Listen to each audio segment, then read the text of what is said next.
আমি বলতে চাই যে কোনো আমরা মা বোন সবারই, আমার ভাই বাদারও আসতে পারে, তারা 8টা থেকে 9টার মধ্যে এখান থেকে বের হয়ে যাবে। এবং আমরা যে ওয়াশরুমে যাই, আমরা প্রায় সময় লক্ষ্য করি যে যারই রুগী লোক হোক, এই ওয়াশরুমে, মেয়েদের ওয়াশরুমে পুরুষ মানুষ ঢোকে। তো এটাতে আমাদের খুবই অসম্মানজনক, আমরা লজ্জাবোধ করি। কারণ প্রত্যেকটা রুগী হলো বিভিন্ন পর্যায়ক্রমে থাকে, যে তারা তো কাপড় বা চোপড় এমন সময় তারা ঠিক অবস্থাও থাকে না।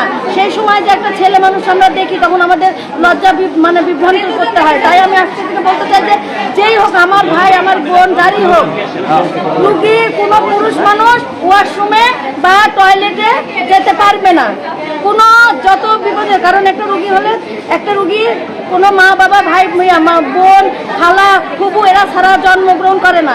যে কোনো এক লোক আসতে হবে তার সাথে, পুরুষ মানুষ ভাই ব্রাদার দেখতে আসবে। কিন্তু এই না যে তারা ওয়াশরুম পর্যন্ত এবং রাত 10টা পর্যন্ত, 11টা পর্যন্ত আমি দেখি যে প্রত্যেকটা রুমে 4জন-5জন করে পুরুষ মানুষ বললে চেতে উঠে। আবার এগুলো টয়লেট ও বাথরুমেও দেখতে পাই তাদেরকে।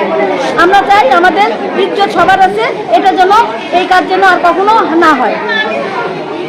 দর্শক শুনেছেন যে